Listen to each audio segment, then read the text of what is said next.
Dear students, welcome to AEC Plus digital platform of advance engineering classes. 4 दिसंबर 2023 SSC JEE Mains, लगभग एक महीना शेष और आशा करता हूं कि आप सभी की प्रिपरेशन अच्छी चल रही होगी। आपकी प्रिपरेशन को बूस्ट करने के लिए हम लाए हैं शौर्य सीरीज।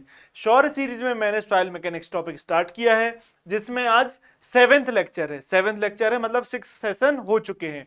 मैं आशा करता हूं कि आप सभी सेशंस देखते हुए आ रहे हैं। ठीक है, चलिए उठकर बैठ जाइए, शॉर्ट नोट्स लेकर बैठिए, कॉपी पेन लेकर बैठिए और आज की स्टडीज चालू करते हैं। अब ऐसे स्टूडेंट्स जो चाहते हैं कि सर आपके आपके कांस्टेंट सपोर्ट की हमें जरूरत है, तो उनके लिए हमने क्या किया है, practice plus revision batch launch किया है एईसी प्लस ऐप पर। उसमें रिकॉर्डेड लेक्चर्स हैं। रिकॉर्डेड लेक्चर से क्या करो, आप सब्जेक्ट को रिवाइज करो। 3000 प्लस प्रैक्टिस क्वेश्चन है, उससे क्या होगा, आपकी प्रैक्टिस मजबूत होगी। और ये कौन से क्वेश्चन हैं, गेट ईएससी के वो क्वेश्चन जो एसएससी जेईई मेंस में आ सकते हैं।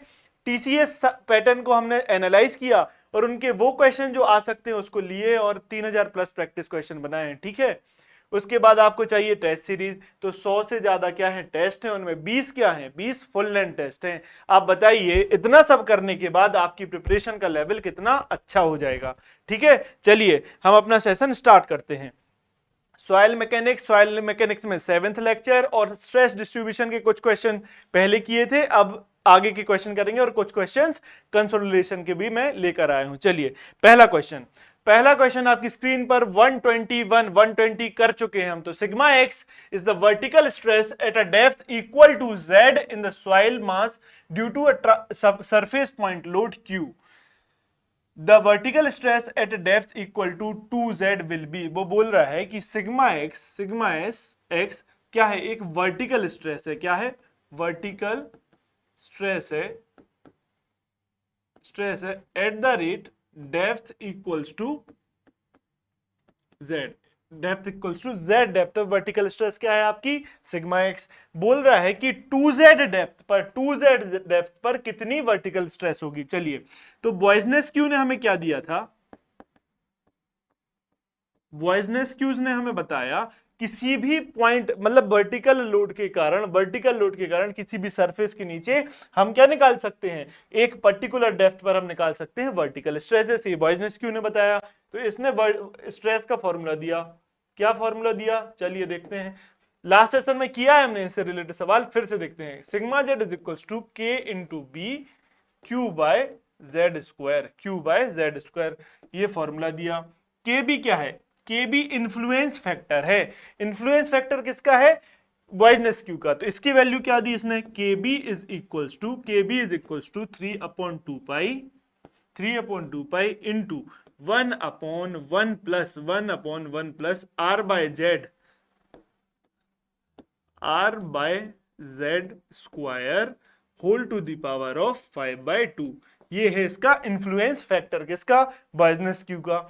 तो देखिए अभी उसने बोला कि सॉइल वही है, हर चीज सेम है। तो डायरेक्टली हम कह सकते हैं क्या, सिग्मा जेड, यहां लिख रहा हूं कलर चेंज करके लिख रहा हूं, देखो फिर से क्या कह सकते हैं, sigma Z is inversely proportional to z square होगा। हाँ कह सकते हैं सर, ठीक है होगा। तो अब z डेप्थ पर वर्टिकल स्ट्रेस सिग्मा एक्स, तो पूछ रहा है 2z पर बताइए। चलो लिख देते हैं कैसे, देखो सिग्मा जेड एट जेड पर क्या है, सिग्मा जेड एक्स है। तो रुको एस को ऐसे लिखते हैं, तो ये हो गया sigma x divided by sigma z two जो आपको 2z पे निकालना है, क्या होगा, इनवर्स रिलेशन है तो कैसे लिख सकते हैं इसको, ऐसे मैं पहले सिंप्लीफाई कर देता हूं। देखो यार जगह कम पड़ रही, चलो देखता हूं। तो sigma Z is equals to sigma z one by sigma z two is equals to कितना लिख सकता हूं, एक मिनट इसको मैं पहले बना लूं, फिर आपको इजी पड़ जाएगा ना, इसलिए मैं कर रहा हूं ये। Sigma z one divided by sigma z two is equals to Z2 square divided by Z1 square. Inverse relation का तो यही मतलब हुआ सर। तो सिग्मा Z1 क्या दिया उसने, x, सिग्मा Z2 है, तो सिग्मा Z2 की वैल्यू पुट करो, क्या, 2 times of Z whole square divided by Z square. ठीक है, तो क्या होगा सिग्मा x, चलो आगे एक स्लाइड ऐड ही कर देता हूं। तो sigma x is equals to क्या हो जाएगा, sigma x is equals to sigma Z2 इधर गया, 2 स्क्वायर नीचे आ गया, ये हो गया 4। एक सेकंड देखो आप, देखो तो z z स्क्वायर कैंसिल हो जाएगा, तो 2 का स्क्वायर है तो 2 स्क्वायर 4 नीचे आ गया।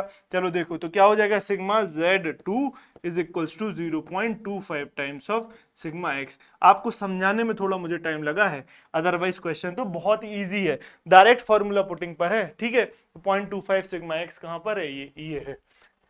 समझ आया? चलो आगे बढ़ते हैं, नेक्स्ट क्वेश्चन। नेक्स्ट क्वेश्चन बोल रहा है 122 में है कि the change in the vertical stress in the soil mass estimated by Boussinesq's equation when the Poisson's ratio of soil changes from 0.3 to 0.5 will be. तो आप एक बात बताइए कि मैंने Boussinesq के द्वारा, Boussinesq ने जो वर्टिकल स्ट्रेस दी किसी भी डेप्थ z पर क्या दिया, sigma z is equals to 3/2 pi 3/2 pi 1/1 plus small r by z square whole to the power of 5/2। ये तो हो गया इसका influence factor into q by z square, ये दिया। आप मुझे इसमें से देख के बताइए म्यू कहां लिखा है, म्यू कहीं लिखा है क्या? जब म्यू मतलब पॉइजनस रेशियो कहीं दिया ही नहीं है, तो आप बताइए कि वर्टिकल स्ट्रेस किसी भी डेप्थ पर डिपेंड करेगी क्या पॉइजनस रेशियो पर? नहीं करेगी। तो ये कुछ भी बोल दे तो डिपेंड करेगी नहीं, तो option number D is correct. कुछ भी चेंज नहीं होगा, म्यू कुछ भी होता रहे सॉइल का, क्योंकि डिपेंड ही नहीं कर रहा है, ठीक है। समझ आता है इतना, चलिए आगे बढ़ते हैं। कहीं म्यू नहीं है ना, ठीक है, घुमाने के लिए दिया था ये। देखो 123 कह रहा है in Newmark's chart, last session में भी इसका सवाल किया है। Stress distribution there are 10 concentric circle, तो m की वैल्यू, कंसेंट्रिक सर्कल किससे रिप्रेजेंट करते हैं हम, m से। कितना दिया है 10, फिर उसके बाद दिया है 20 रेडियल लाइंस, तो रेडियल लाइंस इज n से रिप्रेजेंट करते हैं, तो कितना दिया है 20। Okay, the influenced factor, Newmark's chart का इन्फ्लुएंस फैक्टर बताना है, तो क्या IF, न्यूमार्क्स चार्ट का influence factor IF is equal to होता है 1/m into n, number of concentric circle into number of radial lines, ये होता है न्यूमार्क्स चार्ट का इन्फ्लुएंस फैक्टर का फॉर्मूला। चलिए पुट करो 1/10 into 20, 1/10 into 20 is equal to 0.005। ढूंढो भाई, ढूंढो, D will be your answer. समझ आया, लास्ट सेशन में भी किया है। आई होप आप वो सब देखते हुए आ रहे हैं, और नहीं है तो आप देखिए उनको, ठीक है, बहुत फायदा मिलेगा आपको। चलिए आगे बढ़ो। चलो 124 कह रहा है Westergaard's formula for vertical stresses gives greater value of stress than that by Boussinesq's formula, ठीक है। चलो ये बोल रहा है कि जो वेस्टरगार्ड फॉर्मूला है, Westergaard formula greater value of stress देता है as compare to Boussinesq's formula, ठीक है। किस r बाय z पर मतलब उसकी वैल्यू ज्यादा होगी? पहली बात तो वो ये बोल रहा है, मैं बता रहा हूं, देखो ये हुआ स्ट्रेस किसके द्वारा, वेस्टरगार्ड के, एट डेप्थ z जो वेस्टरगार्ड ने स्ट्रेस दी वो ज्यादा होगी किससे, वो ज्यादा होगी सिग्मा z Boussinesq के, ये वो बोल रहा है। पूछ रहा है किस r बाय z रेशियो पर ये ज्यादा होगी। चलिए इसको सॉल्व करने के लिए अपन 1 मिनट इन दोनों के फॉर्मूला चेक कर लेते हैं। क्या, सिग्मा z की वैल्यू Boussinesq ने क्या दी, कितने बार लिख दिया, चलो यही याद करो, 3/2 pi 1/1 plus r by z square to the power of 5/2 into q by z square, ये तो Boussinesq का हो गया, ठीक है, समझ आता है। Sigma Z by W, sigma Z depth पर वेस्टरगार्ड ने क्या बोला, 1/पाई, ये कभी नहीं, अभी तक नहीं लिखा है, फिर लिख रहा हूं मैं। चलो इसका कलर चेंज कर देता हूं और आसान हो जाएगा। 1 मिनट रुको, इसको मतलब थोड़ा सा समझ और अच्छे से आएगा। चलिए देखो इसको येलो इस कलर से लिखते हैं। देखो सिग्मा जेड वेस्टरगार्ड ने क्या दिया, 1/पाई 1/1 प्लस 2 टाइम्स ऑफ क्या, 2 times of r by z square to the power of 3/2 into q by z square. क्या डिफरेंस है, 3/2 पाई नहीं है, 3/2 पाई नहीं है, 3/2 गायब हुआ तो कहां आ गया, ऊपर आ गया। ऐसे याद रखो, ये इसमें बहुत कंफ्यूजन होती है, किसमें 5/2 किसमें 3/2, तो कैसे याद करो, 3/2 पाई वेस्टरगार्ड ने खा लिया, कहां, ऊपर दे दिया, तो 3/2 इधर आ गया। इधर याद रखना 2 times of r by Z square है, ठीक है। चलो ये तो इसको मैंने बोला इक्वेशन नंबर 1, इसको बोला इक्वेशन नंबर 2, ठीक है। इन दोनों को जब हम इक्वेट करेंगे, इन दोनों को इक्वेट करेंगे तो हम पाएंगे, ये पाया मतलब किया है, ये एम्पेरिकली हमने पाया क्या, सिग्मा जेड बॉयजनेस क्यू का is equals to sigma Z Westergaard का, किस, at the rate R by Z is equals to 1.524 इतने आर बाय जेड की वैल्यू पर सिग्मा जेड मतलब vertical stresses at a depth Z by Boussinesq Q is equals to vertical stresses at a depth Z by Westergaard होगा। ये आपको समझ आता है, ये समझ आया, चलिए ठीक है। चलो इस पर ही दो चीजें और बता देता हूं, मैं स्लाइड ऐड कर रहा हूं क्योंकि जगह नहीं बची है, ठीक है। चलो देखो पहली चीज तो आपने क्या बताया, sigma Z Boussinesq Q is equals to sigma Z, इसको मैं ऐसे लिखता हूं क्योंकि आगे मैं बताता हूं आपको याद करने में इजी होगा। Sigma Z Westergaard is equals to sigma Z Boussinesq Q at the rate किस जगह पर, R by Z is equals to 1.524, ये तो अभी पीछे लिखा, पहला केस पहला। दूसरा कह रहा है sigma Z vertical stresses due to Westergaard is greater than vertical stresses due to Boussinesq Q, किस पर होंगे, जब आर बाय जेड की वैल्यू ग्रेटर देन 1.524 होगी, तब ये vertical stresses due to Westergaard ज्यादा हो जाएगी vertical stresses due to Boussinesq Q. अब घुमा देता है, क्या पूछता है, vertical stresses due to Boussinesq Q कब कम होगा, किससे, वेस्टरगार्ड से। तो आप बता सकते हो जब are by z greater than होगा 1.524 से, तब बॉयजनेस क्यू कम होगा, या ऐसा बोल लो तब वेस्टरगार्ड ज्यादा होगा। समझ आया, समझ आता है। चलिए सर थर्ड केस क्या, सिग्मा जेड डब्ल्यू मतलब vertical stresses due to Westergaard at depth Z is less than vertical stresses due to Boussinesq Q at depth Z से कम कब होगा, जब आर बाय जेड की वैल्यू लेस देन 1.524 होगी। ये आप याद कर लीजिए, कई सवाल इन पर आए हैं। ये जो तीन चीजें लिखी है ना, इससे कई सवाल आए हैं, आप याद कर लीजिए इसको, पहली बात तो ठीक है। चलो क्वेश्चन पढ़ते हैं, बहुत हो गया समझाना। Westergaard formula for vertical stresses gives greater value of stresses than that by Boussinesq Q, ज्यादा वैल्यू कब देगी, जब आर बाय जेड की वैल्यू 1.524 से ज्यादा होगी, आर बाय जेड की वैल्यू 1.524 से ज्यादा होगी। चलो मैं इधर हाईलाइट कर रहा हूं अपना जो आंसर पॉइंट है, तब जाके वेस्टरगार्ड ज्यादा होगी। चलो समझ आता है, चलो ढूंढो, 1.524 नहीं दिया, 1.5 लिख दिया, तो हमने अप्रोक्सीमेटली ये आंसर टिक लगा दिया, a इज इक्वल्स टू 1.5। समझ आती है बात, समझ आई सर, ठीक है। चलो आगे बढ़ते हैं। चलो मैं एक चीज और बता दे रहा हूं कि 1.524 कैसे आया, देखना। ये क्या है, क्यू बाय जेड स्क्वायर को छोड़ दिया जाए तो ये इतना टर्म क्या है, ये इन्फ्लुएंस फैक्टर है बॉयजनेस क्यू का, ये आया। तो बॉयजनेस क्यू का जो इन्फ्लुएंस फैक्टर की वैल्यू इधर लिख रहा हूं मैं, के बी, बॉयजनेस क्यू का क्या होता है, के बी होता है 0.4775। क्लियर। ये जो टर्म है वो क्या है, ये इन्फ्लुएंस फैक्टर है किसका, वेस्टरगार्ड का। तो वेस्टरगार्ड का KW कितना होता है, 0.383। अब जब आप इसको सॉल्व करोगे, इनका रेशियो निकालोगे, तो क्या आएगा, ये आएगा आपका KW बाय KB, सॉरी उल्टा लिख रहा हूं मैं, एक सेकेंड। ये जब आप रेशियो निकालोगे तो ये रेशियो आएगा आपका 1.524 समथिंग ही आएगा, 1.5 समथिंग ही आएगा। तो यहां से वो रिलेशन आता है। चलो ठीक है, आगे बढ़ते हैं। चलो समझ आ रहा है, चलिए मजा आएगा, आगे बढ़ो। क्या 125 क्या कह रहा है, align load of infinite length. चलो यहां आया लाइन लोड का कॉन्सेप्ट। तो इधर करीब 5 से 6 फॉर्मूला हमें इस चैप्टर में पढ़ने हैं। फॉर्मूला क्या, कॉन्सेप्ट क्या, एक तो आया बॉयजनेस क्यू, ठीक है, बॉयजनेस क्यू ने अपना रिलेशन दिया, वो हमने पढ़ लिया।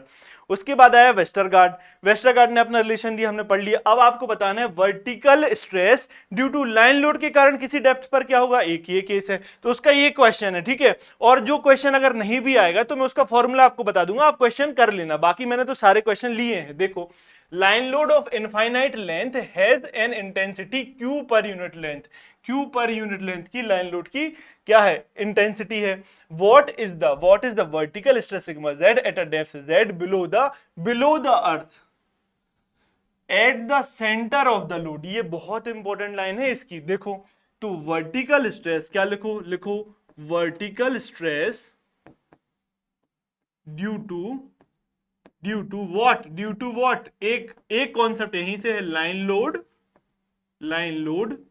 Load at the rate depth z and radial distance, sorry and, ये एंड ऐसा कब से बनने लगा, एंड रेडियल डिस्टेंस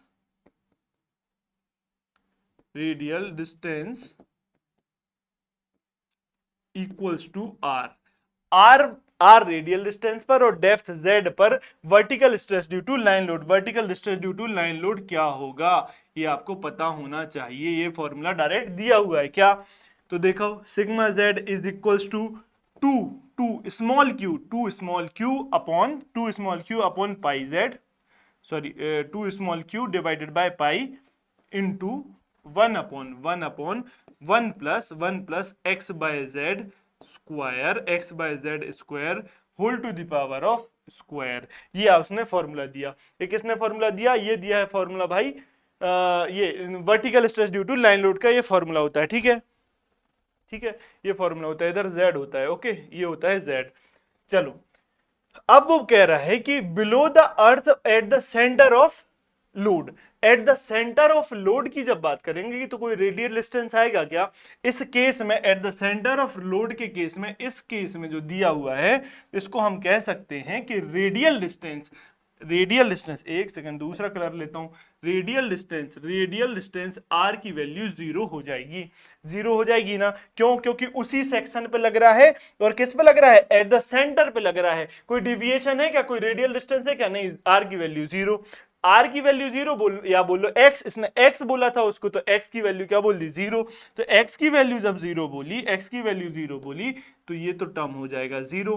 तो आप एक बात बताइए, sigma z is equals to क्या बचेगा, 2q अपॉन पाई z बचेगा, हाँ 2q अपॉन पाई z बचेगा। तो below the earth at the centre of the load, ये इंपॉर्टेंट लाइन हुई क्या नहीं हुई, पहली इंपॉर्टेंट लाइन लोड के कारण वर्टिकल स्ट्रेस, दूसरी important line below the earth at the centre of the load, ये इंपॉर्टेंट लाइन है, at the centre of the load मतलब x की वैल्यू जीरो, तो sigma z directly 2q by pi z पर depend करेगा, 2q by pi z पर क्या करेगा, डिपेंड करेगा। ठीक है, ये आपको बात समझ आती है, हाँ सर समझ आती है, ये आपका आंसर हो जाएगा। चलो क्या पूछ रहा है, तो 2q बाय पाई z ढूंढो, तो b इज करेक्ट आंसर। समझ आती है बात, ठीक है। चलो आगे बढ़ते हैं, बढ़ जा भाई। 126 कंसिडर द फॉलोइंग स्टेटमेंट्स, आप इन स्टेटमेंट्स को पढ़िए और बताइए कि which of the above statement is और आर करेक्ट, इनमें से कौन सा स्टेटमेंट करेक्ट है या नहीं है। ये मैं बार बार हर सेशन में ये मैं छोटी छोटी चीज पे इसलिए जोर देता हूं क्योंकि जब आप एग्जाम देने बैठेंगे तो आप खुद इस पर देखेंगे कि करेक्ट पूछ रहा कि इनकरेक्ट। बहुत गलत होता है। चलो देखो, first, Westergaard's theory of stress distribution is more appropriate for soil deposits which exhibit large lateral strain. अभी तो पहली बात क्या, वेस्टरगार्ड थ्योरी की बात करी, तो अपन तो इंपॉर्टेंट सब कीवर्ड पकड़ लेते हैं, है ना, हर सवाल ऐसे ही करते आ रहे हैं अभी तक, तो इंपॉर्टेंट कीवर्ड पकड़ा वेस्टरगार्ड थ्योरी। दूसरा क्या, लार्ज लेटरल स्ट्रेन अंडरगोज होता है। तो पहली बात वेस्टरगार्ड ने क्या बोला था, ये पहली बात तो स्ट्रेटिफाइड सॉइल के लिए ये क्या है, ये एप्लीकेबल है वेस्टरगार्ड थ्योरी, ये आपको पता है, ये अजम्पशन है। और उसने बोला कि सॉइल जो रहेगी वो लेटरल डायरेक्शन में रीइंफोर्स्ड होगी। कैसे रीइंफोर्स्ड होगी, हॉरिजॉन्टल, एक हॉरिजॉन्टल स्मॉल शीट्स रहेंगी, किसकी, सॉइल की, हॉरिजॉन्टल स्मॉल शीट्स सॉइल की जो अरेंज होंगी वो क्या करेंगी, सॉइल को ऐसे देख लो, चलो ऐसे देख लो, एक मिनट रुको, ये आपकी क्या है, ये आपकी सॉइल है, उसने बोला ये इस कलर से मैं बनाता हूं आपका, ये एक मिनट, चलो देखो, ये मैंने बोला कि ये हॉरिजॉन्टल डायरेक्शन में क्या रहेगा, ये हॉरिजॉन्टल डायरेक्शन में रीइंफोर्स्ड रहेगा। किससे एक शीट्स हैं, जो सॉइल की शीट्स हैं, उससे हॉरिजॉन्टल डायरेक्शन में क्या रहेगा, रीइंफोर्स्ड। अब आप एक बात बताइए कि जब हॉरिजॉन्टल डायरेक्शन में रीइंफोर्स्ड हुआ तो क्या हुआ, इधर रिजिड हो गई ना सॉइल, हॉरिजॉन्टल डायरेक्शन में रिजिड हो गई ना सॉइल। अब आप बताइए उस डायरेक्शन में स्ट्रेन आ पाएगा क्या?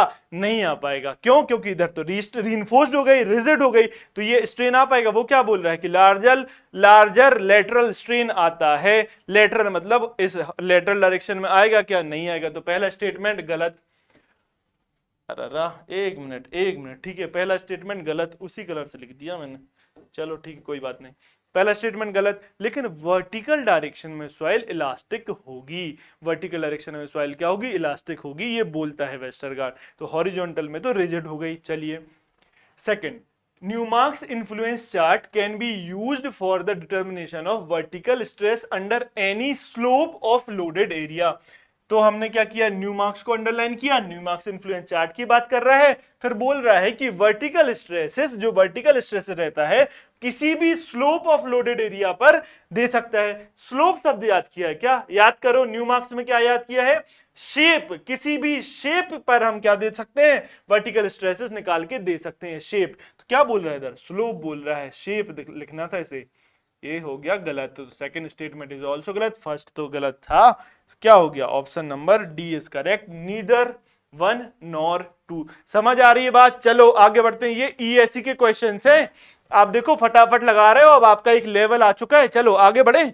चलो देखो, एन आइसोबार और ईएससी के वो बड़े बड़े क्वेश्चन नहीं लाए जो सभी करा रहे हैं क्या? मैं कौन से क्वेश्चन लाया हूं जो 2 घंटे में 100 सवाल कर सको आप, जो ये सवाल आ सकते हैं, एक्सपेक्टेड है। चलो 127 एन आइसोबार, ये नया टर्म आया तो अपन क्या करते हैं? सबसे पहले हाईलाइट कर लेते हैं। Isobar is a line which connects all points below the ground surface at which, कहां? Below the ground surface at which the local ground elevation, sorry at which, ये जो 4 ऑप्शन है क्या रिप्रेजेंट करता है? आइसोबार, आपको ये बताना है।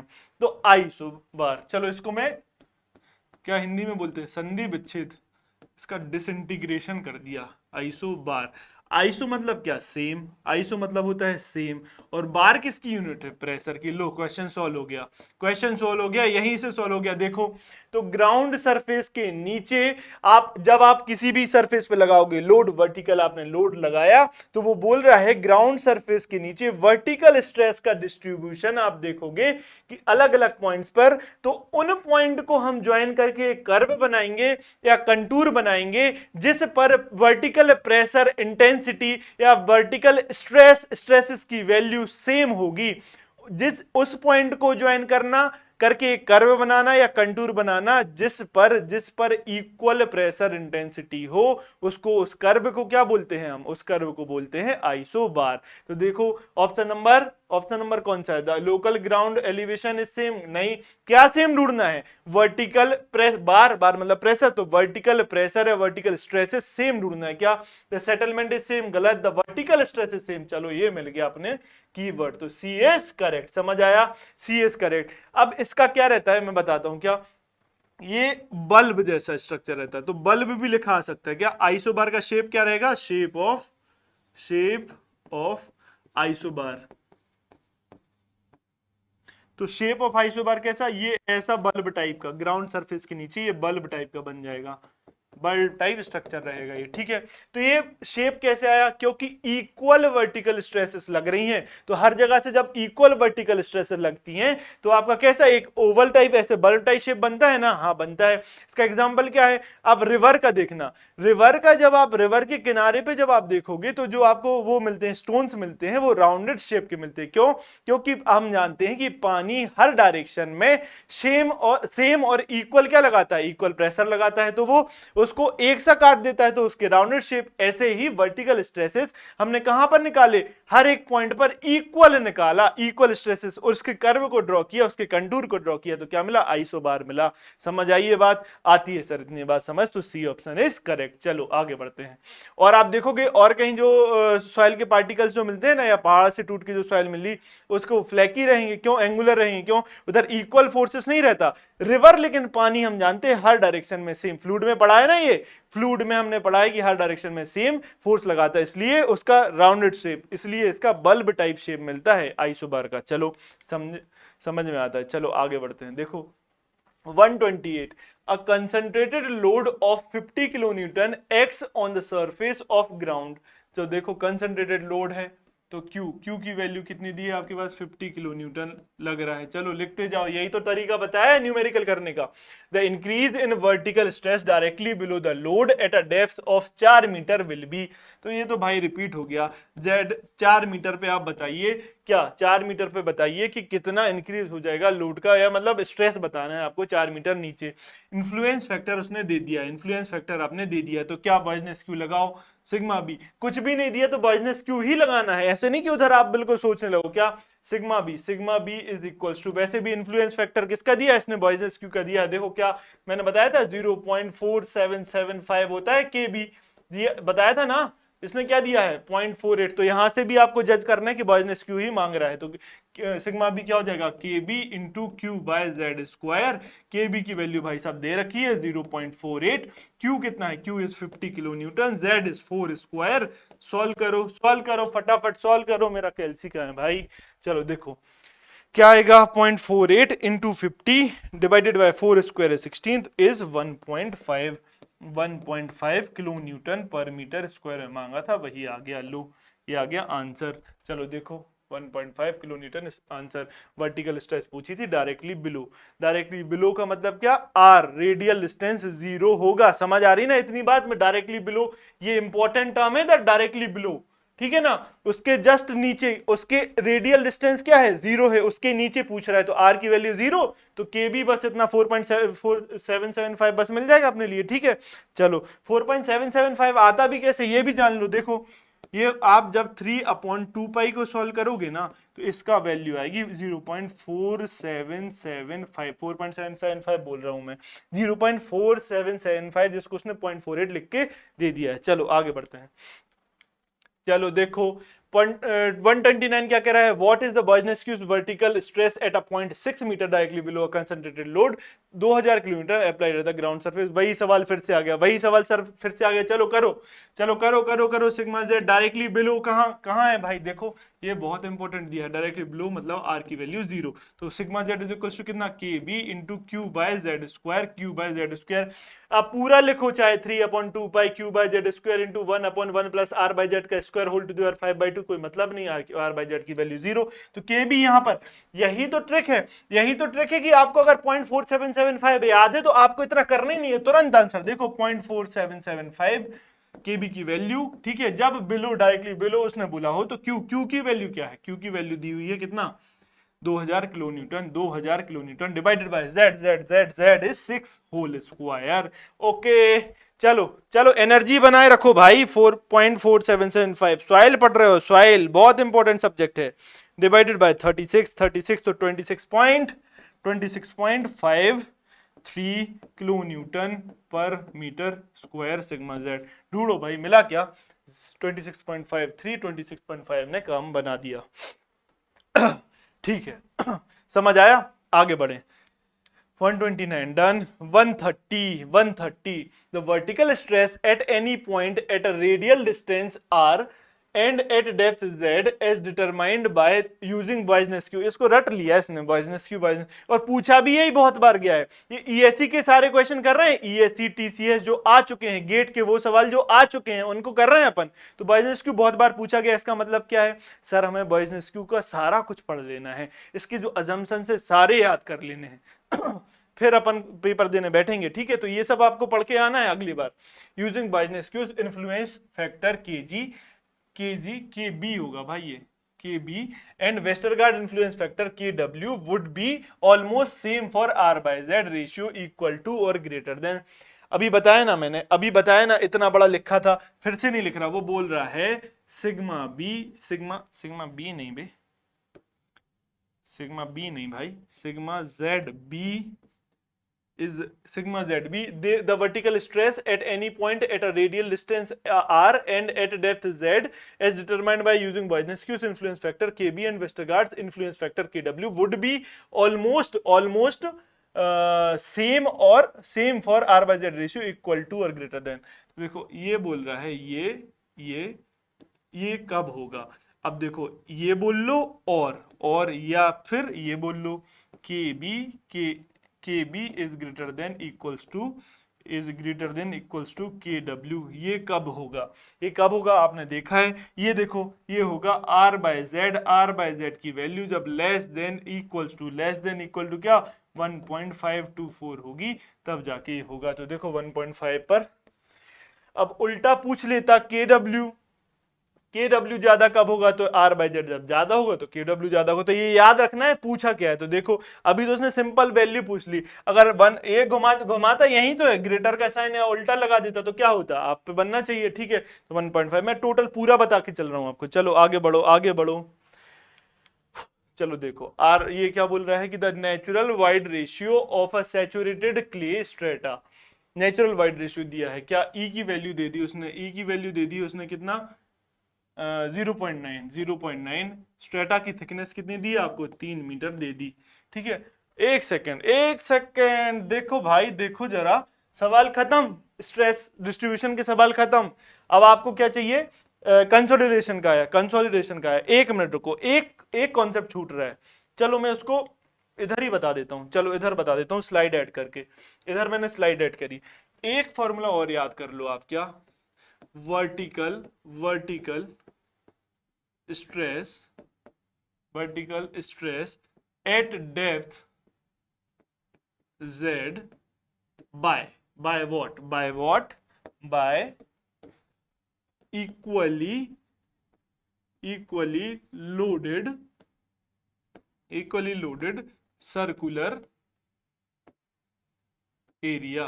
लोडेड सर्कुलर एरिया, इससे भी सवाल आए हुए हैं। ठीक है, चलो तो आप देखो sigma Z is equals to कितना हो जाएगा 1 माइनस कॉस क्यूब अल्फा। ये हो गया इसका क्या इन्फ्लुएंस फैक्टर, किसका, इस वाले सर्कुलर एरिया वाले के लिए, into Q by Z square. Clear है, इसको और क्या लिख सकते हो आप, Z cube 1 minus cos cube alpha को क्या लिख सकते हो 1 minus Z cube divided by R square plus Z square. ठीक है, into Q by Z square.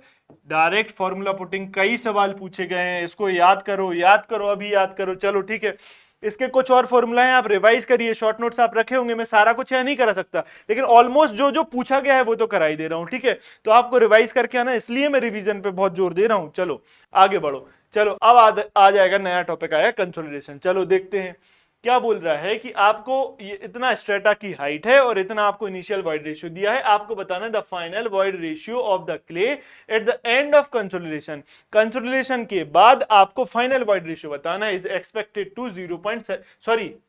The total consolidation बताना है। वो बोल रहा है, सॉरी मैं फिर से पढ़ रहा हूं, क्या दो बार हो गया ना इसलिए थोड़ा कंफ्यूजन। क्या, इनिशियली वाइड रेशियो दिया है 0.9, आपको सवाल दिख रहा है, आप पढ़ रहे हैं। ठीक है, इनिशियली वाइड रेशियो दिया है 0.9। ठीक है, इनिशियली थिकनेस कितनी है स्ट्रेटा की 3 मीटर है। बोल रहा है इनिशियल के लिए मैंने ई नोट लिख दिया, ओके। फाइनली बोल रहा है कि ई की वैल्यू हो जाती है E1, ये फाइनल में लिख देता हूं, इसकी वैल्यू हो जाती है कितनी 0.71। ठीक है, कंसोलिडेशन होने के बाद, तो कंसोलिडेशन है क्या, कंसोलिडेशन सिर्फ और सिर्फ वॉइड से पानी का रिलीज होना जब कांस्टेंट एक स्ट्रेस किसी भी सॉइल स्ट्रेटा पे लग रही है। तो कांस्टेंट स्ट्रेस जब लोड लगा रहेगा तो टाइम टेकिंग फिनोमिनन है, पहली बात, लगा रहेगा तो पोर्स से मतलब वॉइड से क्या हुआ, पानी का, सिर्फ पानी का, एयर का नहीं, सिर्फ पानी का जो रिलीज हो रहा है उसको बोलते हैं कंसोलिडेशन। तो आपने कोई लोड लग रहा है तो इससे क्या वॉइड तो छोटा होता जाएगा, देखो 0.9 इनिशियली था, लोड लगता गया 0.71 हो गया, इनिशियली 3 मीटर थिकनेस थी। बोल रहा है कि फाइनल सेटलमेंट क्या होगा, the total consolidation settlement of the clay will be. चलो देखते हैं इस केस में क्या होगा, फॉर्मूला याद करो, जो settlement divided by initial thickness is equals to delta E divided by 1 plus E naught क्या, initial void ratio, E naught क्या, इनिशियल वॉइड रेशियो। ठीक है, चलो याद करते जाना, पूरा फॉर्मूला बेस्ड चैप्टर है, कॉन्सेप्ट तो बहुत है इसमें, लेकिन सवाल जो आएगा फॉर्मूला याद होगा तो बन जाएगा। चलो पहला फॉर्मूला इधर मैंने बता दिया आपको। चलो तो देखो डेल्टा एच क्या है, इधर ही सॉल्व कर रहा हूं मैं। डेल्टा एच कितना दिया है, निकालना है, निकालना है। एच की वैल्यू, एच इधर लेके आओ 3 मीटर इनटू डेल्टा ई क्या है आपका 0.9 से 0.71। जनरली नेगेटिव आएगा, क्यों, क्योंकि वाइड रेशियो डिक्रीज हो रहा है, मैं वैल्यू बस लेके चल रहा हूं, क्या 0.9 माइनस 0.71। नेगेटिव क्या मैं बोल रहा हूं, क्योंकि डिक्रीज हो रहा है तो नेगेटिव इसलिए लगा सकते हैं क्योंकि क्या क्या बताएगा आपको, फाइनल माइनस इनिशियल डिफरेंस बताते हैं तो 0.71 माइनस 0.9 आता, उसको नेगेटिव बताता क्या, वाइड रेशियो डिक्रीज होता है किसमें, कंसोलिडेशन के कारण। तो डिवाइडेड बाय क्या है आपके पास 1 प्लस ई नोट, 1 प्लस ई नोट कितना है 0.9। सॉल्व किया कितना 0.9 माइनस 0.71, भाई जाग के पढ़ो, डिवाइडेड बाय 1.9, बैठे बैठे में नहीं कि सर कर रहे हैं, हम तो पढ़े हुए पढ़ रहे हैं। तो 0.3 मीटर कितना आ गया 0.3 मीटर, 0.3 मीटर आ गया। तो 0.3 मीटर सेंटीमीटर में पूछा तो क्या 30 सेंटीमीटर। क्लियर है। तो टोटल कंसोलिडेशन सेटलमेंट आ गया आपका कितना, टोटल कंसोलिडेशन सेटलमेंट आ गया 30 centimetre. Option number A is correct. इस चैप्टर की खासियत है, कॉन्सेप्ट तो भरपूर है, लेकिन अगर आपको फॉर्मूला भी याद है आप सवाल बना ले जाओगे। समझ आया। चलो आगे बढ़े, पूछ क्या रहा है ये ध्यान रखना है बस। चलो 132 क्या बोल रहा है, टू आइडेंटिकल क्ले सैंपल्स, ध्यान रखना क्या बोल रहा है, आइडेंटिकल क्ले सैंपल हैं दो, द सेम साइज, उनकी साइज भी क्या है सेम है, designed as A and B are subjected to consolidation test under identical loading condition. सब कुछ से उसको एक का नाम दिया ए, एक का नाम दिया बी, उस पर लोड भी लग रहा है कैसा, सेम लोड लग रहा है, सब कुछ सेम चल रहा है भाई। देखो drainage takes place from one face in sample A, तो देखो सैंपल ए को मैंने ऐसा लिखा, सैंपल बी को मैंने ऐसा लिखा। क्लियर है सर। तो drainage take place from one face, किसमें सैंपल ए से एक ही साइड से ड्रेनेज हो रहा है। क्या इसका क्या मतलब सर, देखो तुरंत देखो, तो ये देखो ये आपकी एक सॉइल है, ये आपकी एक सॉइल है, ठीक है। देखो सॉइल होगी पीली तो थोड़ा सा पीला करता, एक मिनट, मतलब कैसे भी हो सकती है सॉइल, कहेंगे सर हमारे यहाँ लाल सॉइल होती है। देखो ये बोल रहा है कि एक साइड से ड्रेनेज हो रहा है, मतलब इसकी अगर डेप्थ, इसकी डेप्थ डी है, सॉरी एच है, तो एक बात बताइए ड्रेनेज एक साइड से हो रहा है तो मतलब इधर से अगर इधर का पार्ट इधर से ड्रेनेज होगा तो वो यहां जाएगा, तो कितना डिस्टेंस ट्रेवल किया इसने, डी डिस्टेंस ट्रेवल किया। एक साइड से ड्रेनेज है तो उसने डी डिस्टेंस ट्रेवल किया, समझ आती है बात। तो ठीक है, तो ड्रेनेज अगर एक साइड का है तो H is equal to D के बराबर हो जाएगा। ठीक है sir, H is equal to D. मैं उल्टा याद कर, जो फॉर्मूला में जो है ना स्टैंडर्ड फॉर्मूला, उसको उल्टा नोटेशन भी मैं बदल देता हूं। ये मान लिया D और ये एक ही साइड से हो रहा है तो ये मान लिया हमने H। क्लियर है। तो D इज इक्वल टू क्या मान लेते हैं हम, D इज इक्वल टू मान लेते हैं क्या, D बराबर H। ठीक है, क्या है फॉर्मूला स्टैंडर्ड याद है, क्यों फालतू कंफ्यूज हो। ठीक है, D बराबर H। नाउ B में क्या बोल रहा है, क्या यहां ट्विस्ट है, देखो बोल रहा है कि थ्रो बोथ द फेसेस, कहां पर बी में जो drainage takes place through one face in sample A and through both the faces from sample B. इसका मतलब क्या है, अगर इधर कोई सॉइल है तो वो यहां से भी जा सकती है, यहां से भी, सॉरी पानी है, सॉइल नहीं जा रही, कंसोलिडेशन में पानी जाता है तो ये पानी यहां से भी जा सकता है, यहां से भी जा सकता है, मतलब ड्रेनेज दो पाथ से हो सकता है। तो डी की वैल्यू क्या हो जाएगी इधर, डी की वैल्यू हो जाएगी h/2। डी की वैल्यू कितनी हो गई h/2, डी की वैल्यू इधर हो गई h/2। ठीक है, 50% consolidation of a sample A occurs in 10 minutes. तो 50% कंसोलिडेशन, क्या कंसोलिडेशन मतलब यू कितना हो रहा है 50%, ए में भी हो रहा है, फिर 50% कंसोलिडेशन टू अगर बी में भी कितना यू हो रहा है 50। तो ये तो सेम है किसके लिए, ए एंड बी के लिए यू सेम है। क्लियर है, ठीक है, बात समझ आती है। बोल रहा है कि 50% कंसोलिडेशन ए में हो रहा है 10 मिनट में, तो T is equal to 10 minute. पूछ रहा है सेम 50% कंसोलिडेशन बी में कितने मिनट में होगा, तो मतलब टी भी आप मुझे बता दो। इसको मैंने टी ए लिख दिया, ठीक है, टी भी आप हमें बता दीजिए। ये सवाल है, सवाल समझ आया, सवाल सर हमें समझ आ गया। चलो देखो, जब कंसोलिडेशन सेम होता है तो टरजागी ने जो अपना एक फैक्टर दिया था टीवी, टरजागी का छोटा सा टीवी था, याद करो क्या, चलो मैं स्लाइड ऐड करता हूं। टरजागी का छोटा सा TV is equal to CVT/d²। ये हम रटते हुए आ रहे हैं, यही तो याद किया है प्री में। तो देखो टीवी बराबर, नहीं भी किया तो अभी कर लो, टरजागी का छोटा सा टीवी, अगर सेम कंसोलिडेशन है तो टीवी की वैल्यू दोनों सॉइल के लिए सेम होगी जब लोडिंग कंडीशन, सब कुछ तो सेम दिया है आइडेंटिकल। ठीक है, क्यों होगी, देखो टीवी क्या होता है, टीवी 60% से अगर कम, एक ही केस बता दे रहा हूं, π/4 U% स्क्वायर ये होता है if u% is less than equal to 60% होगा तो देखो u सेम है तो टीवी भी सेम होगा ना दोनों सॉइल के लिए। तो देखो क्या, तो टीवी ये फॉर्मूला होता है, टीवी सेम है, सीवी भी सेम है, क्यों, सारी लोडिंग कंडीशन सेम है, सॉइल एक ही मटेरियल की है तो ये भी सेम है। तो हम कह सकते हैं क्या, TVA is equals to TVB, yes sir कह सकते हैं। तो CV into T by D square, D square ये ए का, सीवी भी सेम, क्यों, सॉइल का मटेरियल से सॉइल सेम, सब कुछ लोडिंग कंडीशन सेम, ठीक है। तो CV of T by D B square, ठीक है। ये भी सर हम कह सकते हैं, ये बी इधर नहीं लिखते हैं, ये बी इधर नहीं लिख के, एक मिनट भाई, सांस लो। तो ठीक है, ये हो गया, ठीक है। सीवी एंजॉयस, ठीक है, सीवी एंजॉय। चलो आगे अपन दूसरे कलर से करेंगे। देखो टी ए के लिए दिया है 10 मिनट, कितना दिया है 10 मिनट, ठीक है।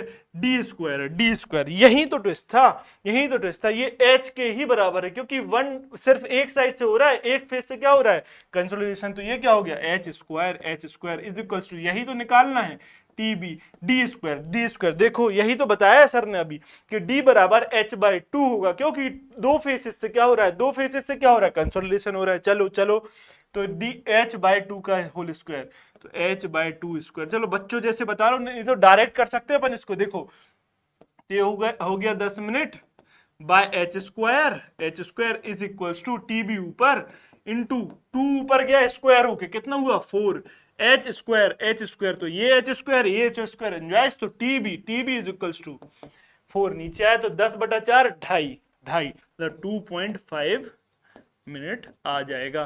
क्लियर है, समझ आया। अब एक कॉन्सेप्ट इधर ही से जान लो, क्या, देखो जहां ड्रेनेज पाथ दो, आपको जब दो रास्ते दे देंगे कहीं से भागने के, तो आप बताओ, एक भीड़ घुसी हुई है, उसके बाद दो रास्ते हैं भागने के, तो जल्दी भाग पाएगी ना, हाँ सर भाग पाएगी। तो देखो इधर दो ड्रेनेज पाथ जब दिए, दो ड्रेनेज पाथ किसके केस में है, ये बी के केस में है, बी ग्रीन से लिखा है, ठीक है, ये ए है। तो बी के केस में जब दो ड्रेनेज पाथ थे तो उसको कितना 4 गुना कम समय लगा, किसके कंपैरिजन में, ए के कंपैरिजन में, जहां 10 मिनट लग रहा था ए को 50% कंसोलिडेशन मतलब पानी को निकालने में, क्योंकि एक ही फेज था। चलिए ये तो कॉन्सेप्ट भी जान लिया, क्वेश्चन भी कर लिया, तो इसलिए मैं बार बार कह रहा हूं कॉन्सेप्ट थ्रू क्वेश्चन यहां से लेके जाओ, बस रिवाइज करके आओ। चलो आगे बढ़ो, ठीक है 133, क्या, the void ratio pressure diagram is shown in the given figure, the coefficient of compressibility is, coefficient of compressibility, formula शुरू हो गए, ठीक है। तो कोफिशिएंट ऑफ कंप्रेसिबिलिटी पूछ रहा है, तो एवी, ये रिप्रेजेंट किससे करते हैं, एवी से, ठीक है सर, ये आपने बता दिया। इसका फॉर्मूला क्या होता है, इसका होता है change in void ratio divided by change in effective stress, change in void ratio divided by change in effective stress. जब इफेक्टिव स्ट्रेस नहीं भी दिया, क्योंकि टरजागी ने इफेक्टिव स्ट्रेस की स्टडी करी थी, तो सिग्मा चेंज इन स्ट्रेस भी बोल सकते हैं हम, समझ आती है बात, ठीक है सर समझ आती है, निकाल दो। तो एवी वॉल्यूम कंप्रेसिबिलिटी पूछ रहा है, एवी चेंज इन वॉइड रेशियो। देखो पहले वॉइड रेशियो 0.7 था जब स्ट्रेस 17 थी, स्ट्रेस जैसे ही बढ़ाओगे तो वॉइड रेशियो कम होगा, तो 17.5 पे आए तो वॉइड रेशियो कम हो गया। तो इनिशियल क्या है आपका, ये मान लो ये दिया है E0, ठीक है, ये दिया है E1 यानी फाइनल, तो E0 माइनस E1, इसमें भी नेगेटिव साइन आएगा ना, हाँ सर आएगा, क्यों, नेगेटिव साइन क्या शो करेगा कि स्ट्रेस बढ़ाने से वॉइड रेशियो कम हो जाता है, ठीक है। तो क्या स्ट्रेस बढ़ाई आपने, सिग्मा 1 माइनस सिग्मा नॉट, ये क्या बोल दो, इसको बोल दो सिग्मा नॉट, 17 को 17.5 को बोल दिया आपने सिग्मा 1। चलो पुट करो, E naught is 0.7 minus 0.6 divided by 17.5 minus 17 is equals to solve करो, क्या आया, 0.1 divided by 0.5 is equals to 0.2, 0.2, क्या, एवी की वैल्यू आई 0.2 मीटर स्क्वायर पर टन दिया हुआ है, ठीक है। चलो यूनिट का ध्यान रखिएगा आप, ठीक है। सी आंसर करेक्ट है, देखो मिला लिया, आंसर तो मिल गया, कॉन्सेप्ट पता होना चाहिए, कॉन्सेप्ट से इंपॉर्टेंट तो चलो कॉन्सेप्ट तो पता नहीं भी होगा, फॉर्मूला तो याद कर लो, रट लो, वो तो आपके बस की बात है ना, रट लो, लिखो बार बार। चलो 134 क्या बोला था, changes that takes place during the process of consolidation of a saturated clay would include, बोल रहा है कि जब कौन कौन से चेंजेस होंगे कब? जब प्रोसेस हो रही है कंसोलिडेशन की ऑफ सैचुरेटेड क्ले, किसकी? ये देखना, सैचुरेटेड क्ले का जब कंसोलिडेशन हो रहा है तो कौन कौन से चेंजेस होंगे, पढ़ो। An increase in pore water pressure and an increase, चलो ये पढ़ो मत, मैं बताता हूं। देखो मैंने आपको क्या बताया, मैंने आपको बताया कि कंसोलिडेशन टाइम टेकिंग फिनोमिना है, पहली बात। दूसरा, जब किसी भी सॉइल है, ये जैसे सॉइल है, इसके ऊपर कोई भी लोड लग रहा है, इसके ऊपर ऊपर से लोड लग रहा है, जब लोड लगेगा तो इसके वॉइड्स क्या होते जाएंगे, कम होते जाएंगे, और वॉइड से क्या निकलेगा, एयर नहीं निकलती। एयर कब निकलती है? कॉम्पैक्शन में। ये एक सवाल आता है कि कॉम्पैक्शन में एयर रिलीज होगी, कंसोलिडेशन में क्या रिलीज होगा, वाटर। तो ये हम मानते हैं सैचुरेटेड। ये वर्ड क्यों लिखा है इन्होंने, सैचुरेटेड, क्योंकि सैचुरेटेड के ही केस में ही कंसोलिडेशन क्या है, एक अलाउड है। कंसोलिडेशन के जो फिनोमिना है सैचुरेटेड सॉइल के लिए डिफाइन है, ठीक है। चलो देखो, ये हमने लगाया है लोड, तो ये नीचे दबेगा, क्यों? वॉइड रेशियो कम हो रहा है। क्या निकल रहा है इससे? वाटर निकल रहा है। वाटर किस में भरा था? वॉइड में। वॉइड को और क्या बोलते हैं? पोर। तो पोर वाटर निकल रहा है, तो कंसोलिडेशन करने से पोर वाटर क्या होता है, रिलीज होता है एक टाइम के बाद, एक टाइम के बाद, क्योंकि टाइम टेकन फिनोमिना है, ठीक है। तो पोर वाटर डिक्रीज हुआ क्योंकि निकल गया वो, तो पोर वाटर प्रेशर क्या हो गया, डिक्रीज हो गया, पहली बात, ठीक है। तो आप ढूंढो, ठीक है। अब देखना इफेक्टिव प्रेशर क्या होगा सर, इफेक्टिव प्रेशर होता है, हमने जाना है यू, तो यू तो आपका डिक्रीज हुआ, ये तो आप पता कर लिए। यू किसके लिए मैंने बोला, पोर वाटर प्रेशर के लिए। इफेक्टिव स्ट्रेस है, इफेक्टिव प्रेशर होता है total stress, total stress minus पोर वाटर प्रेशर, माइनस पोर वाटर प्रेशर, ठीक है सर। एक बात बताइए, जब पोर वाटर प्रेशर क्या होगा आपका, पोर वाटर निकलेगा तो डिक्रीज होगा, क्या कंसोलिडेशन में, तो ये तो हो रहा है डिक्रीज। अब एक बात बताइए, जब कोई वैल्यू कम वैल्यू डिक्रीज होगी, मतलब माइनस होगी सिग्मा टोटल में से, तो सिग्मा बार क्या होगा, ज्यादा आएगा ना। हाँ सर ये भी समझ आता है, तो ये ज्यादा आएगा। तो जब ये क्या होगा, ये ज्यादा आएगा, तो यही तो सवाल है। चलो आगे क्या, अब देखो, decrease in pore water pressure and decrease in effective stress, ये भी गलत। पहला पढ़ रहे थे अपन क्या, increase in pore water pressure, ये तो यही गलत। And increase in pore water pressure, ये भी गलत। तीसरा तो गलत कर ही दिया है। तो देखो decrease in pore water pressure and increase क्या हुई, इफेक्टिव स्ट्रेस इंक्रीज होगी। क्यों? वैसे भी जान लो इफेक्टिव स्ट्रेस क्या है, ग्रेन टू ग्रेन क्या है, स्ट्रेस है। एक सॉइल का ग्रेन दूसरे सॉइल के ग्रेन में जो स्ट्रेस लगा रहा है वो क्या होगी, इफेक्टिव स्ट्रेस। पोर वाटर रिलीज होता जा रहा है तो सॉइल के ग्रेन पास आते जा रहे हैं, तो वैसे भी इफेक्टिव स्ट्रेस क्या है, बढ़ती जाएगी। एक टाइम आएगा जब पोर वाटर सारा खत्म हो जाएगा, जीरो, इनफाइनाइट टाइम पर। कंसोलिडेशन बहुत लंबी प्रोसेस है, इनफाइनाइट टाइम पर जब पोर वाटर खत्म तो इफेक्टिव स्ट्रेस क्या हो जाएगी, मैक्सिमम हो जाएगी। Option number D is correct. समझ आ रही है बात सर, समझ आ रही है। चलिए आगे बढ़ते हैं। 135 क्या बोल रहा है, मैच द फॉलोइंग। कैसे बताया, स्क्रीन पे तो पेन चलाओगे नहीं, तुरंत क्या लिखोगे, ए बी सी डी। अब ए बी सी डी देख लेना, पी क्यू आर एस तो नहीं दिया, नहीं तो कंफ्यूज हो गए, तुरंत जो लिख लिया, ठीक है। Coefficient of compressibility, coefficient of compressibility किससे रिप्रेजेंट किया था, एवी से रिप्रेजेंट किया था। एवी का मैंने फॉर्मूला भी बताया था, क्या बताया था sir, change in void ratio divided by change in effective stress या फिर स्ट्रेस, ठीक है। तो देखो ये अगर एवी, ये कैसे आया था, वो एक ग्राफ बना था ना सर। हाँ सर ग्राफ तो बना था, देख लेता हूं, देख ये ग्राफ बना था, किसके बीच में बना था सर, ये प्रेशर या बोल लो स्ट्रेस और वॉइड रेशियो, ये लिखा वॉइड रेशियो, ये प्रेशर और वॉइड रेशियो के बीच में ग्राफ बना था, ठीक है। सिग्मा और ई के बीच में ग्राफ बना था। तो हम बोल सकते हैं कोफिशिएंट ऑफ कंप्रेसिबिलिटी किससे आएगा, ग्राफ ऑफ या कर्व ऑफ स्ट्रेस और वॉइड रेशियो से आएगा। चलिए इतना समझ आता है, ठीक है सर। तो देखो कोफिशिएंट ऑफ कंप्रेसिबिलिटी ढूंढो, स्ट्रेस और वॉइड रेशियो आया, तो देखो ए का क्या हो गया, ए का हो गया आपके पास 2। Clear sir. Compression index CC, तो देखो कंप्रेशन इंडेक्स एक नया टर्म आया, जान लो क्या होगा, CC. CC is equal to होता है change in void ratio divided by log base 10 sigma 2 divided by sigma 1। ये देखो ये नया टर्म आया तो मैंने फॉर्मूला बता दिया। अब क्या था, ये बड़ी रेंज आ रही थी, बहुत बड़ी रेंज आ रही थी, किसकी, वॉइड रेशियो की और स्ट्रेस की। तो स्ट्रेस की रेंज को कन्फाइन करने के लिए लॉग ले लिया हमने, लॉग ले लिया और नया टर्म उसको क्या दे दिया, सीसी, कोफिशिएंट ऑफ कंप्रेशन। तो देखो ये क्या, लॉग ऑफ स्ट्रेस और वॉइड रेशियो के कर्व को क्या बोला, कंप्रेशन इंडेक्स। तो बी का क्या हो गया 4, बी का हो गया 4। समझ आती है, ठीक है sir. Coefficient of subgrade modulus. Subgrade क्या होता है, हाईवे में पढ़ते हैं ना अपन, एक कोफिशिएंट ऑफ सबग्रेड रिएक्शन निकालते हैं, किससे रिप्रेजेंट करते हैं, के से रिप्रेजेंट करते हैं, समझ आया। तो वो क्या होता है सर, हम जानते हैं के इज इक्वल टू होता है सिग्मा बाय डेल्टा, और पी बाय डेल्टा पर पढ़ते हैं, पी बाय डेल्टा उधर इतना, एक और लेके जाओ, डेल्टा की वैल्यू उधर हाईवे में क्या होती है 1.25 सेंटीमीटर डेल्टा, ये डायरेक्ट पूछ लेता है, ठीक है, 1.25 सेंटीमीटर, ठीक है। चलो आगे बढ़ते हैं, तो sigma by delta P by delta होता है, ठीक है। तो क्या होगा ये कोफिशिएंट ऑफ सबग्रेड किसका होगा, स्ट्रेस और डिफॉर्मेशन का वो होगा, तो डी तो है ही नहीं, मैं डी फालतू लिखा हुआ हूं इधर, तो 241 खोज लो भाई, कहाँ लिखा है 241, सी विल बी योर आंसर, ठीक है, समझ आई बात, ठीक है आगे बढ़ो, बढ़ जा, चलो 136, the initial and final void ratio of a clay sample in consolidation test are 1 and 0.5, तो initial क्या दिया है देख लो, E not is equals to 1, final E1 is equals to 0.5, okay, ये कैसा 5 लिखा है भाई, ये इसको पोलियो हो गया लगता 5 को। If the initial thickness of the sample is 2.4 centimetre, तो h की वैल्यू कितनी दे दी उसने 2.4 सेंटीमीटर दे दी, ओके सर ये भी समझ आया।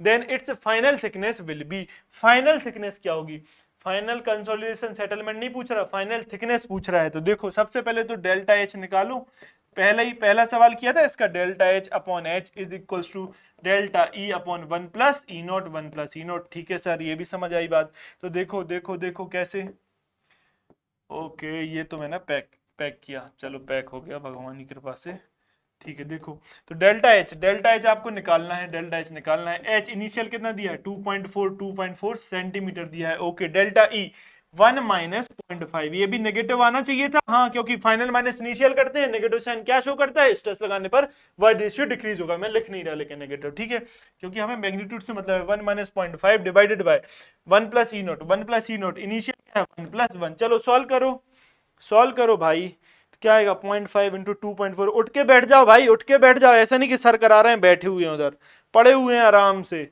डेल्टा एच क्या हो जाएगा, delta H is equal to 0.6 metre, 0.6 metre, pen चलाओगे तभी मजा आएगा, डेल्टा एच बराबर 0.6 मीटर। क्या वो फाइनल कंसोलिडेशन सेटलमेंट पूछ रहा है क्या, नहीं पूछ रहा, क्या पूछ रहा है, वो पूछ रहा है फाइनल थिकनेस कितनी होगी, तो इनिशियल थिकनेस क्या होगी, फाइनल थिकनेस क्या हो जाएगा, initial thickness minus delta H. भाई कभी कभी ये भी ऑप्शन में दे देगा, ये तो चलो भला हो इसका, नहीं दिया इसने, 0.6 दे देगा, आप जल्दी जल्दी 0.6 टिक करके आ जाओगे, नहीं आपको क्वेश्चन पढ़ना है, क्या पूछ रहा है फाइनल थिकनेस, तो एच क्या है आपके पास 2.4 minus 0.6 is equal to 1.8 centimetre, ये आएगा आपका आंसर, 1.8 ढूंढो, ओके सर मिला, बी इज आंसर, क्लियर। चलो नेक्स्ट क्वेश्चन, चलो क्लियर है ना, बी इज आंसर, चलो नेक्स्ट क्वेश्चन 137 क्या बोल रहा है, which one of the following soils has stress strain response similar to that of dense sand। अच्छा ये एक नया टर्म आ गया, देखो नया टर्म आता है आपको मजा आता होगा सर, नया कॉन्सेप्ट, आगे बढ़ते जा रहे हैं हम, नया कॉन्सेप्ट क्या आया, OCR over consolidation ratio. Over consolidation ratio को जानने से पहले हमें तीन चीजें पता होनी चाहिए, क्या, एक होता है प्री कंसोलिडेशन रेशियो, एक pre consolidation soil, pre consolidated soil ऐसे बोलते हैं, या ओवर कंसोलिडेटेड सॉइल, दोनों एक ही चीज है, क्या, प्री कंसोलिडेटेड और ओवर कंसोलिडेटेड, ये क्या आ गया सर ये बताइए, खैर आप तो भाई मेंस पढ़ रहे हैं तो आपको पता होगा। दूसरा होता है नॉर्मल कंसोलिडेटेड, ठीक है, तीसरा होता है अंडर कंसोलिडेटेड, जो अभी कंसोलिडेशन हुआ ही नहीं है, प्रोसेस में है, ठीक है। अब देखो ओवर कंसोलिडेशन या प्री कंसोलिडेशन, प्री शब्द लग गया तो आपको तो पता चल गया भाई, प्री मतलब पास्ट की बात कर रहे हैं, ऐसी सॉइल जिस पर ये लोड सबसे ज्यादा, लोड कब पास्ट में लगा है, उसके बाद अभी तक लोड नहीं लगा, पास्ट में जो लोड लगा है उस सॉइल को हम क्या बोलेंगे, ओवर कंसोलिडेटेड, ठीक है। उसके बाद बात आती है नॉर्मल कंसोलिडेटेड, अब एग्जिस्टिंग सरफेस ऑफ सॉइल पर जो मैक्सिमम स्ट्रेस लग रही है, इससे पहले ये स्ट्रेस कभी नहीं लगी, उस स्ट्रेस को बोलोगे नॉर्मल कंसोलिडेटेड स्ट्रेस। उस सॉइल को क्या बोलोगे? Normal consolidated soil. अनकंसोलिडेटेड, आपने एक सॉइल ली, उठा के पटक दी, ठीक है, अभी उसका लूज सैचुरेटेड सॉइल है, लूज सॉइल है, उसका अभी कंसोलिडेशन नहीं हुआ, वो होगा, जब वो होगा तो हो रहा होगा, उसको बोलेंगे अंडर कंसोलिडेटेड सॉइल। समझ आती है बात? ठीक है, आती है। अब एक टर्म आया सर, ओवर कंसोलिडेटेड रेशियो। क्या होता है ओवर कंसोलिडेटेड रेशियो? होता है, देखो क्या होगा, पास्ट अपॉन प्रेजेंट से याद करो, पास्ट अपॉन प्रेजेंट में जो इफेक्टिव स्ट्रेस लग रही है, पास्ट में क्या लग रही है? इफेक्टिव स्ट्रेस जो लग रही है पास्ट में, डिवाइडेड बाय प्रेजेंट में जो इफेक्टिव स्ट्रेस लग रही है, इफेक्टिव स्ट्रेस लग रही है, उसका रेशियो क्या हो देगा आपको? ओवर कंसोलिडेशन रेशियो देगा, ठीक है।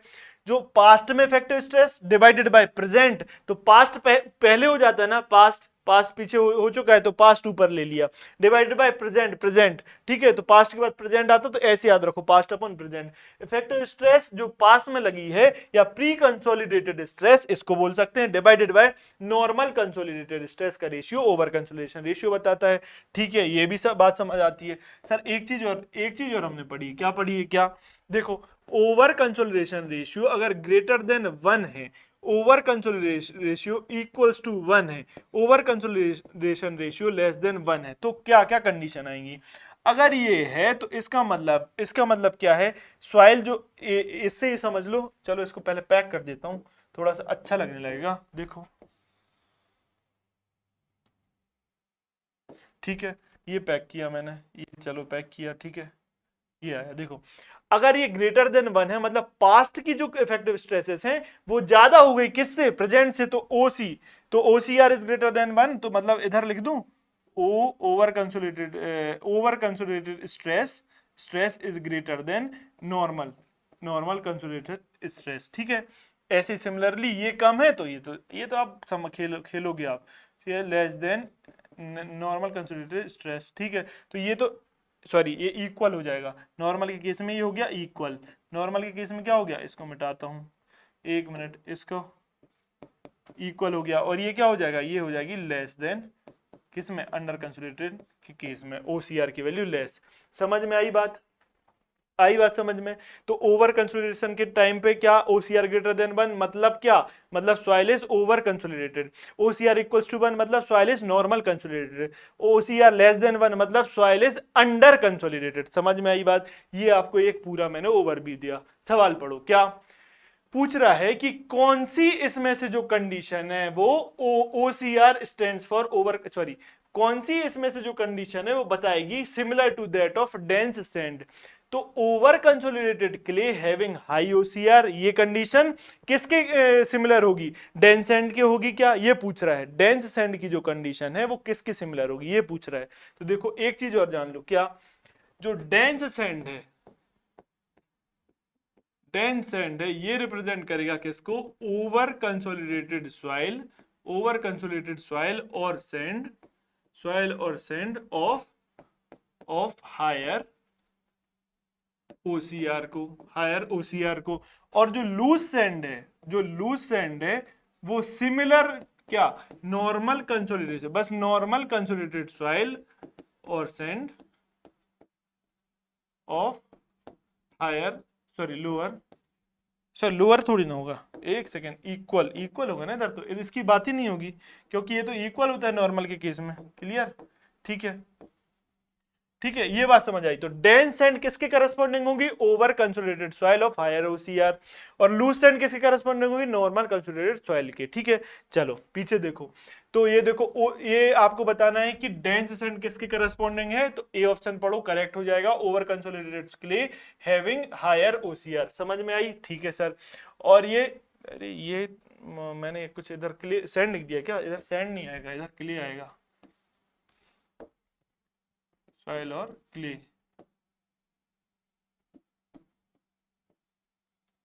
समझ आई बात? ठीक है।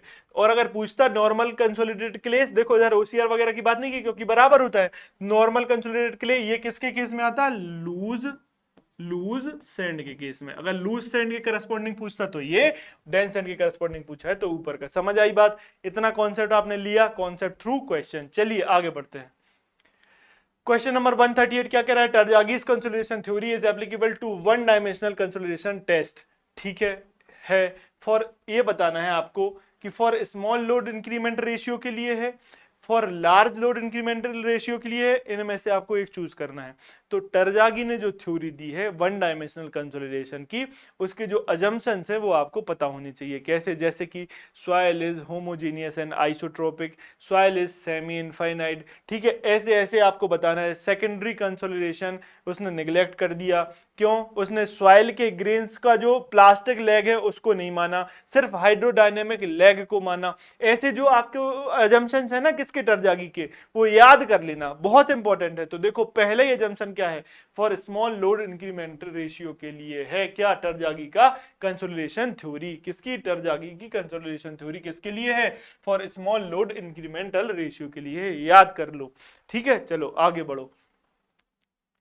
ठीक है, अब फिर देखो तो ए बी सी तुरंत लिख दो, मैच द कॉलम आया तुरंत लिखो। प्रोसेस दी है और गवर्निंग लॉस और इक्वेशन बताना है। Flow of water in soil, कितना पढ़ के आए भाई? बहुत पढ़ के आए। सॉइल में वाटर का फ्लो कौन बता रहा है? सॉइल में वाटर का फ्लो डार्सी लॉ बताता है। लिखा है कहीं? ठीक है, लिखा है भाई। 2, तो ए का हो गया, ए का क्या हो गया? ए का हो गया 2। ठीक है, ए का हो गया 2। ओके, बी क्या पूछ रहा है? Flow of water through pipe, pipe के थ्रू फ्लो ऑफ वाटर। क्या? हग्गन पॉइजले हमने पढ़ा था ना, हग्गन पॉइजले प्रिंसिपल। तो पॉइजले ने एक इक्वेशन दी थी, वो बताता था flow of water through pipe. तो flow of water through pipe Poiseuille ने बताया, तो ठीक है 3। तो बी का 3। Now sedimentation of soil particle in water. तो भाई सेडिमेंटेशन ऑफ सॉइल पार्टिकल मतलब क्या? सॉइल का पार्टिकल सेटल कर जाएगा किसमें? वाटर, अगर वो सस्पेंशन में है तो। ये किसने थ्योरी दी? स्टोक्स ने दी थी ना। तो क्या स्टोक्स लॉ खोजो कहां पर है? ये देखो 5th, तो सी का 5। तो क्या? सी का 5, 2 3 5, 2 3 कैसा लिख जाता है? 2 3 5। Okay, 2 3 5 is B correct. Okay correct. चलो आगे बढ़ते हैं, आगे बढ़ते हैं। चलो इधर भी पढ़ सकते हो। क्या? Darcy law describes the flow fluid through porous medium, मतलब सॉइल। ठीक है, Q is equal to dV by dt होता है चेंज ऑफ क्या? वॉल्यूम पर unit time discharge of a fluid viscosity, जिसकी विस्कोसिटी ईटा दी है इधर, अपन म्यू लेते हैं। ठीक है, म्यू। तो बोल रहा है कि हग्गन पॉइजले ने क्या दिया? पॉइजले एक इक्वेशन दी। क्या? Q is equal to dV by dt which is equal to कितना? Which is equal to change in pressure into pi r to the power of 4 divided by 8 mu L. हम विस्कोसिटी को mu बोल देते हैं, उसने ईटा बोला। ठीक है, तो ये उसने दिया। तो flow of water through pipe बता रहा है। हाँ बता रहा है। स्टोक्स लॉ हमने जानते हैं, ये तो बताने की जरूरत नहीं है, बस इतना याद रख लो, ये भी कई बार पूछा गया है। Stokes law valid for particle size 0.0002 mm to 0.2 mm, 0.0002 mm से लेकर 0.2 mm का पार्टिकल साइज स्टोक्स लॉ तक में वैलिड है। ठीक है, चलो डायमीटर है उनका। ठीक है, चलो 140 लास्ट क्वेश्चन आ गया। लास्ट क्वेश्चन, एनर्जी चाहिए। Which one of the following pairs of parameters and expressions is not. चलो ये देख लो भाई, ये देखो मैंने कहा था इज्जत से क्वेश्चन पढ़ना है। Not correctly matched, coefficient of consolidation बताना है। तो coefficient of consolidation CV is equal to CV, sorry ऐसे पढ़ो, ऐसे पढ़ो, ऐसे पढ़ो। टीवी टरजागी का छोटा सा TV is equal to CVT by D square. किसका है? टरजागी का है छोटा सा टीवी। आपको CV पूछ रहा है तो कैसे लिख सकते हो आप इसको? ऐसे मैंने बनाया, CV is equal to TV into D की जगह क्या मांग रहा है? H। ओके, H लिख दिया, H square divided bye T small t। तो ये सही है ना? ये तो मैच्ड है, ये तो मैच्ड है। ठीक है, ठीक है। अब बोल रहा है कि coefficient of volume, coefficient of volume change होगा इधर, कोफिशिएंट ऑफ वॉल्यूम चेंज पूछ रहा है। कोफिशिएंट ऑफ वॉल्यूम चेंज बोल दो या कोफिशिएंट ऑफ वॉल्यूम कंप्रेसिबिलिटी बोल दो, बात बराबर है। किससे रिप्रेजेंट करते हैं अपन इसे? MV से रिप्रेजेंट करते हैं। तो देखो MV ये क्या होता है? ये होता है volume compressibility, sorry compressibility divided by AV divided by 1 plus E not. तो कोफिशिएंट ऑफ वॉल्यूम कंप्रेसिबिलिटी क्या होता है? AV divided by 1 plus E not. AV तो अपन पढ़ते हुए आए क्या? Delta E divided by delta sigma bar effective stress, या फिर सिग्मा ले लो आप 1 plus E not, 1 plus E not. ठीक है, तो देखो मिलाओ, इसको दिया है क्या, ई नॉट माइनस ई, ये डेल्टा ई बन जाएगा, हाँ सर बन जाएगा। 1 plus E not, okay 1 plus E not पीछे लिखा है, देखो पीछे लिखा है, हाँ लिखा है। और P minus P not, P minus P not, P minus P not delta sigma, P बोल दो या सिग्मा बोल दो, बात बराबर है। हाँ सर ये भी बन गया, डेल्टा सिग्मा बार बन गया। चलो ये भी मैच्ड है। अब देखो ओवर कंसोलिडेशन रेशियो, अभी क्या पढ़ा, अब भी बताया मैंने, पास्ट अपॉन प्रेजेंट। उधर स्क्वायर रूट कहीं था क्या, नहीं था। क्या है, मैक्सिमम प्रीवियस इफेक्टिव स्ट्रेस, मतलब पास्ट में जो इफेक्टिव स्ट्रेस लग रही है मैक्सिमम, वो divided by existing effective stress, मतलब प्रेजेंट में जो लग रही, तो क्या पास्ट, क्या याद करना है, past upon present, past upon present. ठीक है, ये याद करना है। अंडर रूट लगा दिया तो ये ऑप्शन गलत हो गया, क्लियर है। Modulus of volume change, modulus of volume change MV, ये लिखा है, ये लिखा है AV upon 1 plus E not. ठीक है, तो ये भी सही है।